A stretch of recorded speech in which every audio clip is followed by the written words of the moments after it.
St. Andrews, 1963. St. Andrews. What does it imply? To some, a university, to others, golf, and to many members of the RSCDS, something to read about in the annual report. To others more fortunate, it means a living memory. Much of the energy that springs from this living memory is due to the vitality and vision of a remarkable woman. Those who have been to the summer school have had the opportunity of hearing her, of meeting her, and getting to know her. In this recording, it is possible for her words to the 1963 summer school to be heard by a far wider membership, a membership scattered all over the world. Her message comes directly to you. Scottish country dancers, it is a privilege to introduce Miss Jean Milligan.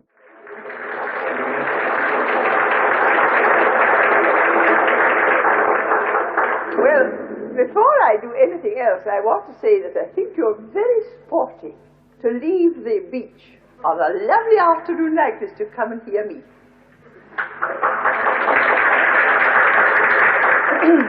This, I think, I address especially to my old friends, who I'm sure have heard me ad nauseum. However, perhaps I'll say something that you haven't heard before. I hope so.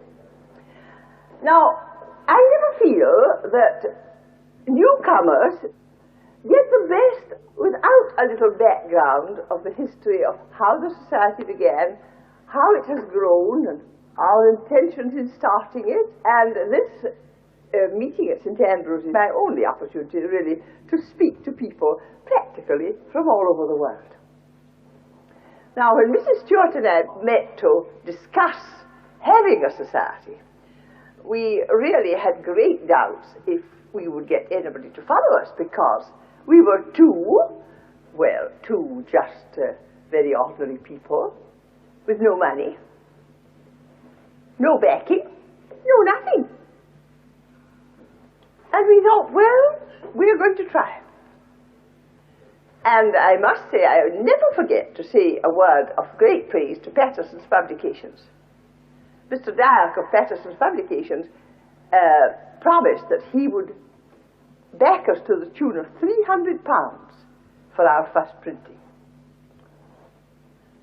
I may say that they never lost a penny. First thing we did, we called this meeting and we thought, will anybody come? Oh, we had a large and crowded meeting and everybody very enthusiastic. Oh, yes, they wanted to dance. Oh, yes, they must have a book. And oh, they must have a class at which they would learn the dances in the book. So all the office bearers were elected. You all think of Luke Vassal as our permanent president. He was for years. But we had one before, Brigadier General Cheap, from the island of Mull. He was our very first chairman. We never speak about him because I don't think I ever saw him. Not after the first meeting. But Lord James was just one of ourselves. He would go anywhere with us. He would do anything. He was our real tower of strength, especially at the beginning of things, when he was elected president. And Mrs. Stewart was elected secretary and treasurer. And Mr. Dyack was sort of honorary treasurer, and I was the dog's body. I did everything else. So, Mrs. Stewart and I put together our knowledge, and book one was brought out, 6 of her dances and 6 of mine. And then we thought we'd have a dance. The first meeting, of course, was in Glasgow. Glasgow is really the home of Scottish country dancing. And we said we'd have a class. So we advertised this class, and to our intense delight and astonishment, there was well over 100 in the class. We taught them book one, and then they went out and they were teaching all over the place without any qualifications yet. And then Edinburgh heard about this, and Edinburgh said, come through and tell us all this. This sounds very good. Come away through and tell us. So we went through to Edinburgh. And Edinburgh started a branch, and then Perth said, oh, come up to us, we want to know about this. And it was always Lord James and Mrs. Stewart and I, and a little gaggle of children, you see. Our adults were not good enough to perform in those days. And Perth started, and then after Perth, I think it was Aberdeen. And then Dundee and London, I think, began the same year. And so on until now we have over 90 branches. Oh, hundreds of affiliated classes and adherents like the sands of the sea. One of the things I do want to talk to you about today, however, is the fact that it's all very well having adherents, but a society also needs members. And it was a terrible blow to us last year to lose 2,000 members. Now, why we lose members mostly is because people say, well, I'm not going to the class this year, so I'll not bother paying my 5 shillings. Is there anything so cheap in this world as the Scottish Country Dance Society? 1923, 5 shillings. 1963, 5 shillings. It's unbelievable. It's the only thing in the world that hasn't gone up. And mark you, it's not that what you get is less, you get more, don't you? Far more. And people say, why should we join the society? We can get all this without being a member. So you can, of course. So you can. But is it not worth 5 shillings to help to save a great and wonderful tradition? Is it not worth 5 shillings to know that all this is being spread over the world by people who do it for love? But of course, every time we bring out a new book, it costs us thousands. And we don't get all that back. You get, or the 18,000 members, however we have just now, all get this handsome 4 and 6-penny book free for 5 shillings. Just think. You know, any businessman would tell us we were mad. And they wouldn't be far wrong. Now, just you think about it. What I would really like was to make you all stand up here and hold up your hand and promise me that every one of you will bring me a new member. One branch did it. They said everybody was to bring one friend into the society. Now I'm going to tell you that although we owe a great debt of gratitude to all these classes that are run by education authorities, they are really putting a stranglehold round our necks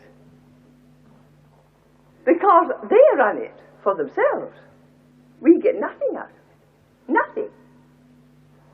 And I'm sorry to say that although they often use our fully qualified teachers, our fully qualified teachers never say to their classes, there is a wonderful society that has done all this for you and for me. No. I spoke like this at a meeting. A lot of the branches just now are getting me to go round and speak very seriously about those independent classes being encouraged to join the society. And one lady came up to me, I met her about a week or a fortnight after, and she said to me, this was in the country, and she said, you know, Miss Milligan, I never was so ashamed in all my life, because I have a splendid education authority class, but I'm afraid I never sent the society to them. And she said, so I told them.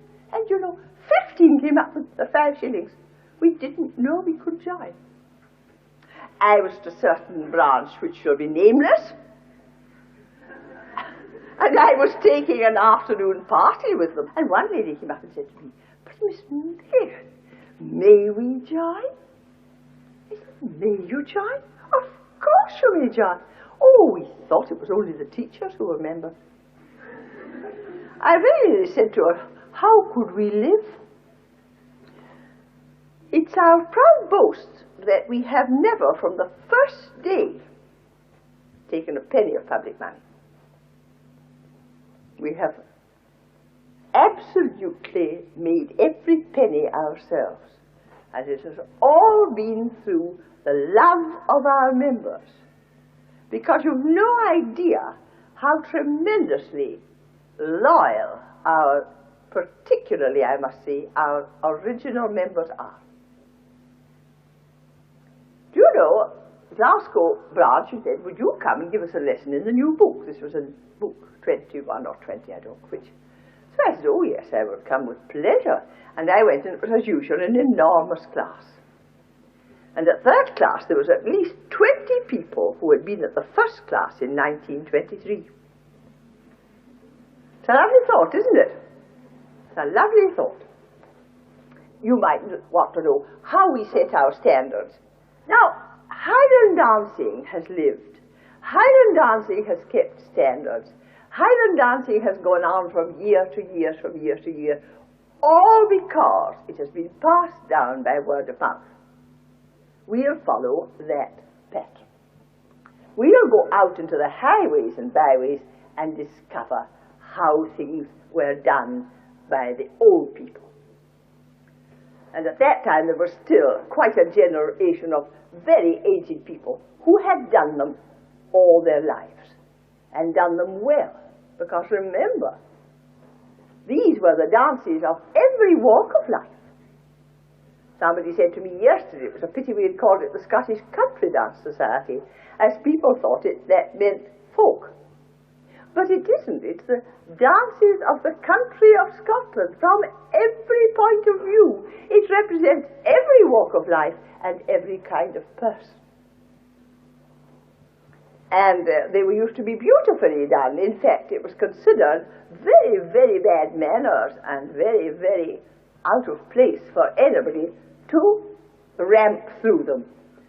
But that had come in, I won't say why, but it had appeared, and it was from that Mrs. Stewart and I wanted to save it, because it was going downhill at such a rate that really people who danced for joy and for pleasure said, that's the kind of dancing Scottish dancing is. Really, we can't do it. It's too rough, it's a little bit hooligan, we don't like it. And people were stopping dancing those simply because of this nasty element that had come into them.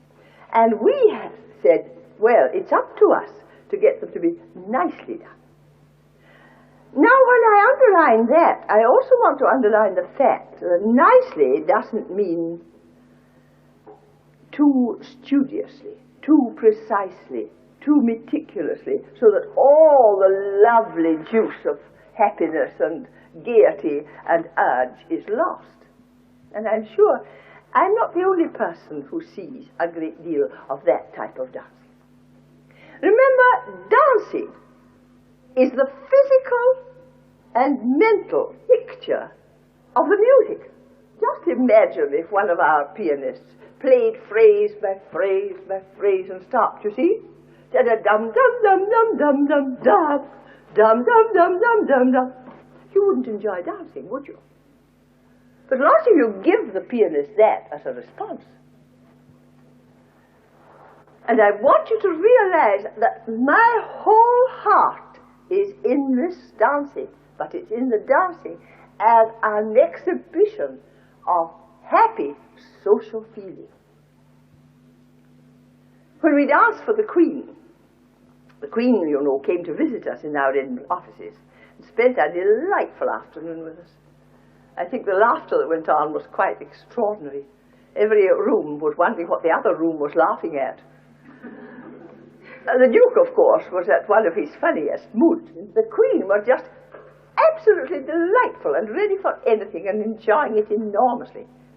Well, we had asked her if she would receive our records instead of a bouquet, because, you know, a bouquet given to the Queen, she hands it to her lady in waiting, and it goes to a hospital, you see. We knew she was very fond of Scottish music, because when there were little girls and used to go into Aberdeen from Balmoral, it was always reported the one thing they did was always to go into one of their music shops and buy Scottish country dance tunes. Princess Margaret used to be a very good pianist, And as the Queen said, this was when she was about 15 or so, she said, "Oh dear, I do envy you girls, what fun you must have. I love these dances, but I have to work them out with 7 chairs, and Margaret plays for me." So the Queen, we knew, would like the records. We sent word up to Buckingham Palace. Would she accept records? Oh yes, she would love them. So we got a beautiful leather and perspex case made for her, in our colours, of course, that lovely blue that is the Scottish country dance colour. 2 days before she arrived, a letter from Holyrood House. The Queen would like to see the records danced to.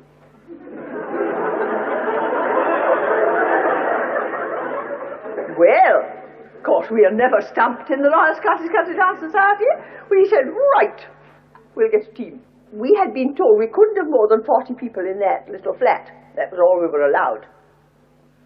So by the time we had the honoraries and the overseas and the various people, we couldn't have add a new team. I had to make up my team with what I had, but very fortunately, I had 3 of my very best men on the committees that were being invited.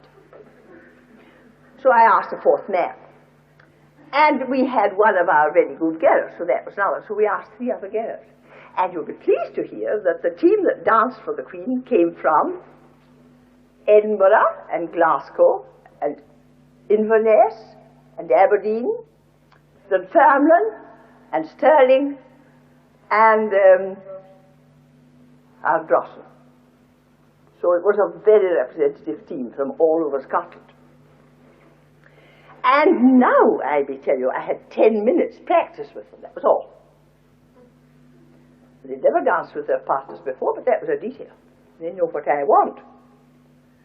And for 10 good minutes we went at it, hammer and tongue, because you see I had to also teach all my ladies to make their curtsies.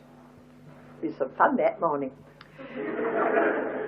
And we had this practice, and I said, now, you understand, the one thing you must do, you must dance as if it was the loveliest thing you had ever done in your life, and the Queen is not there.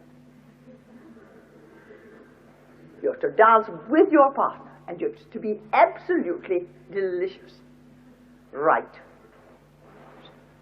The Queen came, and after she had been all round, she came into the front room, and you know, it's not a very big room, and we had to dance on carpet. My portrait was up at the back, and the 2 honorary chairs, the thrones, were put below the portrait. And the Queen was to sit there, and the Duke was to sit there, and Lady Elgin, our President, was to sit there, and I, as Vice President, was to sit on the other side of the Duke. After I had presented the team, Lady Elgin led the Queen away over to sit down, and I stepped back to let the Duke go, and he put his hand on my shoulder and said, "No, no, Miss Milligan, you sit between us, and then we can both talk to you." So I sat between them, and they did both talk to me. And as the dancing went on, now this is what I want you to note. The whole object of this little talk is this. The Queen turned to me and she said, "Oh, Miss Milligan, that was lovely." This was after the first dance. "I am glad you like gay dancing."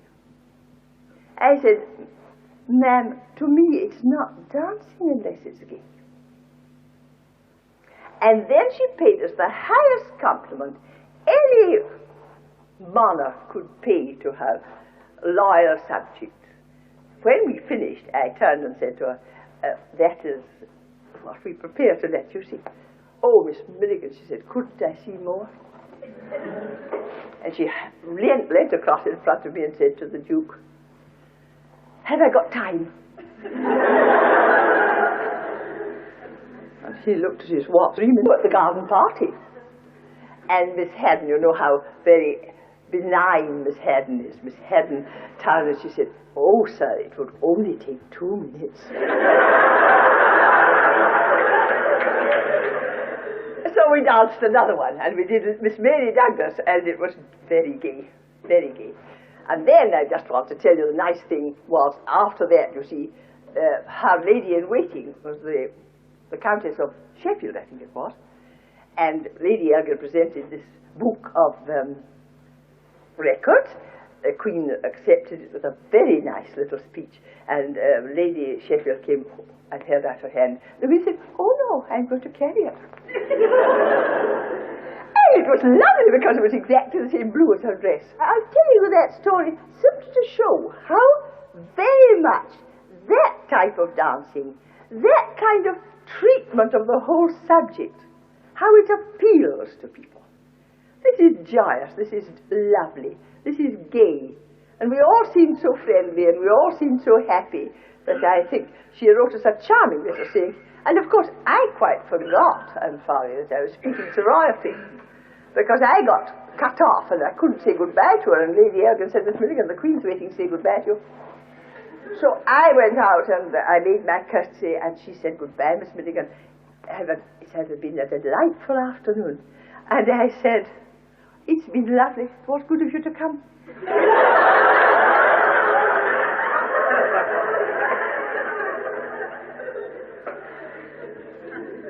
The result was I got a special wave to myself as she went away. Well, I think I told you some of you last year about the young man in America. 2 years ago, the young man who came at this Prudham's weekend in Canada, and he'd come up from Cincinnati with a team. About 20 of them had come. Now, the interesting thing about Cincinnati was that they had learned it all from books. They had never seen it, but the president of their Burns Society began it all by saying, after he had made his Burns declaration, he said, "Now, if we were in Scotland, we would get up and do something that they call the Epsom Reel, but I don't know what it is." So they all said, "Well, we must learn the Epsom Reel." So they wrote, I think, to Boston or somewhere, and they got help from Boston. But definitely it was a Miss Kindness who wrote me and told me all this, and she said, "You know, we have never really had anything until Boston helped us." Well, I was going to tell you, this young man came to me at the dance at Prudham's camp, and he said to me, "Miss Milligan, could I speak to you for a few minutes?" And I said, "Oh yes, let us sit down at this table." So we sat down at the table, and he said, "I'm an Englishman, and I want to thank you terribly much for what you've done for me." I said, "Me? You mean the society?" I said, "I haven't done it, it's the society." Well, he said, "The society if you like." But he said, "I just want you to know how grateful I am." He said, "I came out here, my firm sent me, I didn't make friends, and I was awfully homesick. I thought I couldn't stay. And then," he said, "I happened at church. Somebody came up. I may say they were all, this lot from Cincinnati, with the exception of this young man, were real Americans. And they had said to him, 'You're from Britain, aren't you?' And he said, 'Yes.' Oh, they said, 'Come to the Scottish dancing with us.' So he went to the Scottish dancing, and he said, 'Miss Milligan, now I have friends. They've been lovely to me. I've friends, I've an interest. Here am I travelling up here to Prudham's, and we've been to Boston, and we've been here, and we've been there.' And he said, 'I'm so happy, and I do want to thank you.' Well, I said, 'I'm so glad to know that you've got that out of Scottish country dancing, because that is what we hope people get out of it.' And then, of course, the funny part afterwards, which I told you last year, was he said, 'And I want you to do me another great favour.' And I said, 'And what is that?' 'Will you allow me to wear a kilt?' So I said, 'Allow you to wear a kilt?' I said, 'We Scots consider it a great compliment when people want to dress themselves correctly for our dances. I think it's extremely good of people to spend all that money to make themselves properly dressed for our dances, and we do appreciate it.' And he said, 'But I couldn't wear a tartan, could I?' Oh, I said, 'Oh, I think you might.' I said, 'In any case, if you're very particular about it, there are plenty of tartans that don't belong to families.' But I said, 'I'm certain some of our larger clans wouldn't mind.' So now I'm waiting, so I'm hoping I'll see him when I go out this time and see what tartan he's adorned with. Oh, he was a very nice young man, and he was so awfully nice about it. Another thing, one of the nicest things I've ever had said to me, I got a letter from a naval officer, and he said, in finishing, Miss Milligan, I would just like you to know one thing. The one sure thing in the world to us Navy men. It doesn't matter in what part of the world our ship goes in. If there's Scottish dancing, we're at home. And we get a lovely reception. Now, I thought that, for you know, you always worry about your men in the Navy, don't you? That they're always so far and so long away from home. He said, it's wonderful what we get from Scottish country dancing. So I want you to realize that and take that very carefully into your teaching. And say to yourself, now, am I getting the best out of this? Do you have people go away saying, oh, wasn't that gorgeous? Or they go and say, oh, my legs.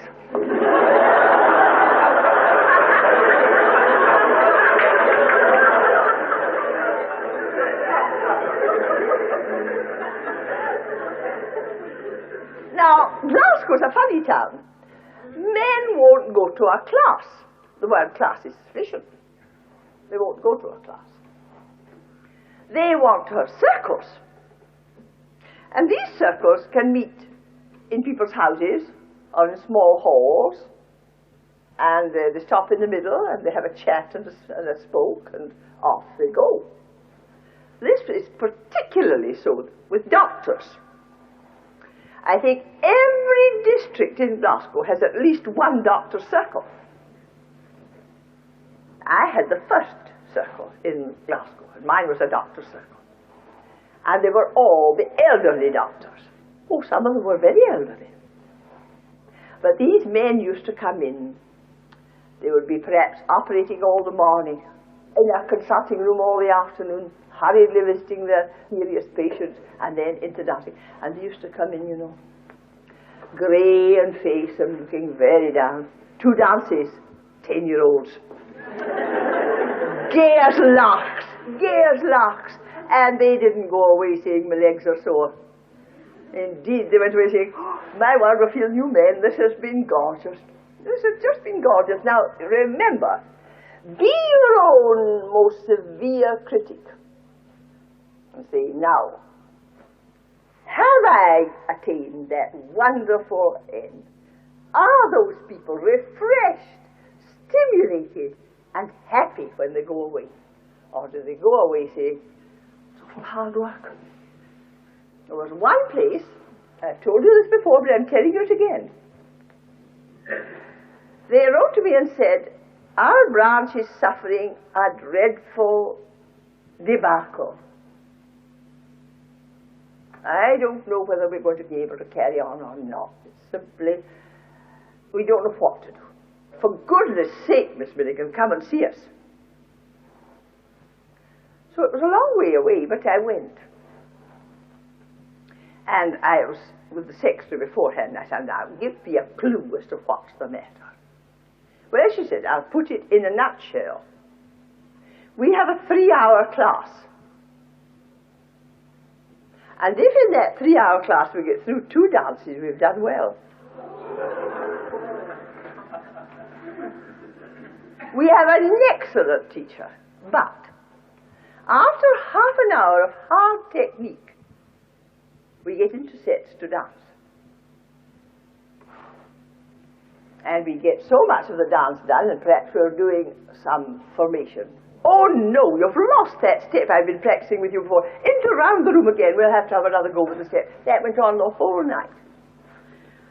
So I said, well now, I'll see what I can do. So he was an awfully nice man, the teacher. I liked him very much. And I knew he was good, and I knew he was keen. So I said I was going to take the class. Now, here's another point for you. When you're teaching technique, remember, technique is always a little dry, unless it's judiciously mixed up with a nice dressing, you know. And I have all sorts of little things that I do to make technique fun.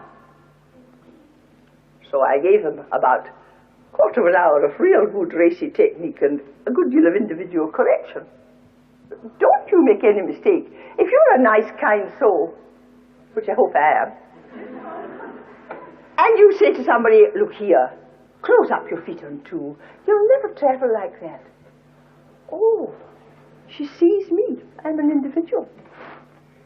Now, if you say to a class, some of you are not closing your feet, who takes it to themselves? Not one soul. And a kindly personal criticism is one of the most valuable things. Now, I'm going to tell you a story about myself.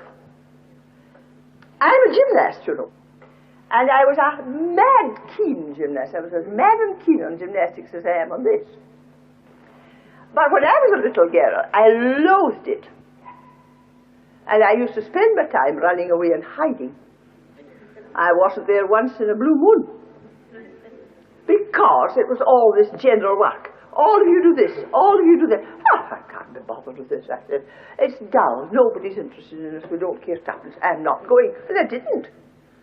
It's always a bit of a Philistine, you see. But the point was that is what people say in a dancing class also. They say he's not interested in us. She doesn't see us. And there isn't a single person who doesn't rise to a correction. Now, of course, with my old doctors, I couldn't put them round the room and spin them round. They weren't fit for it. I mean, they were too tired. They would have done it afterwards, but they were too tired. So I did all my technique training by individual talk. And I'd say to one of them, close up your feet on two. You see, that's why you're not getting over to the other side in time with the music. You see, look at my hand. Step. Look how you've cut a great piece off your step. But if you do step, close, it's that much longer. Oh, I never thought of that, Miss Milligan. Right, I'll do it tomorrow. I'll do it the next day, and so on. And I got them all to, as I was telling my class this morning, I treat my people like thinking human beings. Intelligent human beings. Appeal to people's intelligence. Make a real reason for your correction. And they never think twice. They take it, of course, as sensible. And I may tell you, my circle were amongst the nicest dancers that ever came to the balls in Glasgow. They had such lovely style, such nice feeling, so gay, and so ready to enjoy themselves with everybody. And that was because they weren't overtaxed with detail. Now, do remember that. Or when I gave them detail, I had to have a little joke in with it as well, you see. Isn't it funny? You always remember something funny that's been said to you, but you don't often remember the very serious things. And do try to present your work, and don't be slack. I'm not slack, am I? I hope not. But I certainly feel if you're bored with me, then I am doing something wrong. I hope you aren't. Remember, we all can make dreadful mistakes. We all can fall wrong. But do be your own hardest critic. And I may tell you, I often go away very, and I'll give you a lovely Scotch word, very doughy. Because I don't feel I've rung the bell. Look at it from a different point of view. See, I love this. I must present it to people as if I loved it. I remember once saying to my students, you must teach the children as if it was the nicest thing you'd ever done. This is gorgeous. I said, I suppose you think I always like to take you. Yes, Miss Milligan. I said, I don't. I hate you often. And I come along the passage saying, I can't be bothered. And they just looked at me and they said, we don't believe you. Very well, I said, you've paid me the highest compliment you can pay a teacher. Because truthfully, I can tell you, I often feel bored with you. They didn't believe me. They didn't believe me. Now, that was the first thing I learned, and I want you all to realize, when I was a student, the first thing I learned was to camouflage a manner of intense interest and enthusiasm. And it's that that carries your class with you. It's that carries your class with you. Because you know, your camouflage doesn't last long. If you're really keen, it becomes second nature, doesn't it? It becomes second nature. But the withdrawn teacher and the pedantic teacher may get results but they never get that lovely human joy which a national dance should bring out. Now, we have exams, and people say, why so meticulous, all this learning for exams? Well, it's just exactly as anything else, isn't it? You don't teach without a good background of knowledge. No one is allowed to teach a subject that hasn't got a good background of knowledge in that subject. But you don't present to your class the full strength of that knowledge. Your knowledge is to make it possible for you to adapt the subject to suit anybody you're teaching. Now, you see, we've got all sorts of classes. One of the questions I ask at an exam is, what is the difference in your attack between taking a children's class, taking a club or social class, and taking a class for the Royal Scottish Country Dance Society? We'll say an advanced class for the Royal Scottish Country Dance Society. Well, of course, it's as different as night as from day. Yet your object is all the same, to make them have a delightful social time. And remember, the one thing I will not have omitted, it doesn't matter who is in your class, I must have the social graces. I don't care about feet. Sorry. I don't worship feet. I could slay those people who say to me, Miss Milligan, I don't like girls in long dresses if you can't see their feet. You shouldn't be looking at their feet. You should be looking at what their feet have made all this do. This worship of feet worries me dreadfully. And nearly all our people are training far too high. You're far too high on your toes, and it becomes stick-like. Now, everywhere I go, I'm saying, space, get down off your toes, get down off your toes. You're dancing like stick dolls. Get down off your toes. In a proper space step, you should almost touch the ground with your heel. Almost touch the ground. And when I'm teaching it really very seriously, I make them walk it, holding the whole foot on the ground, so that when they pull through and sit down, they still have got to maintain their heel on the ground. And I tell you, then you get your ankle worked. And you get the lovely supple ankles. Now, you don't get supple ankles with this up, up, up. You get rigid ankles. So watch that very carefully. Now it's about time and stopped, and I think you've had perhaps enough. But I do want you to realize once more, now I'll just recap. The whole thing that I want to preach to you this year is be happy, be gay, get a real friendship with people that you're with, meet everybody, and feel, I'm going to spread this wherever I am because I feel this is one of the things that is going to do good in the world, because I think this is really a hand of friendship. This is really a hand of friendship. Lots of us think, well, I'm only an individual, what can I do to influence the world? But I think we as Scottish country dancers can influence the world to a certain extent. Just as that sailor said, there they feel it all over the world. Let us make ourselves real apostles of friendship and goodwill and happiness. Thank you.